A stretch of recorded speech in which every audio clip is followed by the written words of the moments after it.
અંકલેશ્વર જીઆઈડીસીમાં ધાર્મિક વિધિના બહાને મહિલાના પાસેથી દાગીના પડાવી લેનાર બે ગઠિયાઓને પોલીસે ઝડપી લીધા હતા।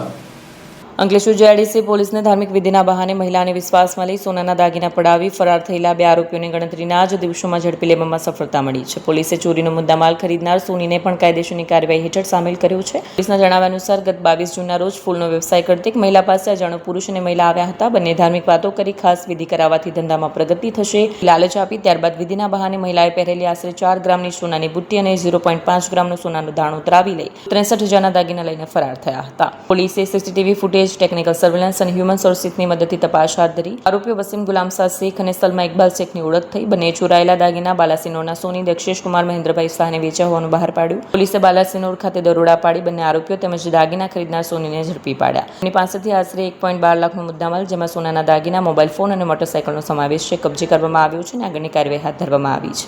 મિલકત વિરોધી ગુનાઓ જે છે તેના ડિટેક્શનના ભાગરૂપે માનનીય આઈજી સાહેબ તથા એસપી સાહેબની સૂચના અન્વયે અંકલેશ્વર જીઆઈડીસી પોલીસ સ્ટેશનને ખૂબ મોટી સફળતા મળી છે, જેમાં આ જે ગુનો જે છે તે ડિટેક્ટ કરવામાં હકીકત એવી છે કે આ બે પતિ પત્ની જે છે જેનું નામ છે વસીમ ગુલામશાહ શેખ તથા સલમા ઇકબાલ કમરુદ્દીન શેખ, તેઓ જે છે એ પતિ પત્ની હોવાનું દેખાડો કરતા હતા।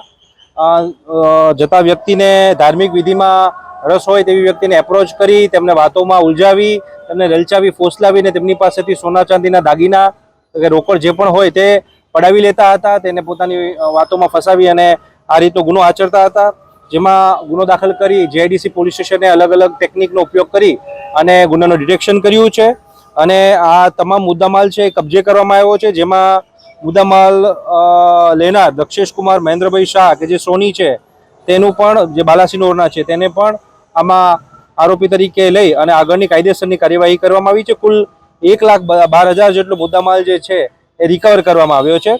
આ બંને વિરુદ્ધ અગાઉ પણ અમરેલી, પોરબંદર, અમદાવાદ વગેરે અલગ અલગ જગ્યાએ 9 જેટલા ગુનાઓ પણ દાખલ થયેલા હોવાનું ધ્યાનમાં આવેલ છે, એટલે એક પ્રકારના હેબિચ્યુઅલ ઓફેન્ડર્સ છે તેવું ધ્યાનમાં આવેલ છે।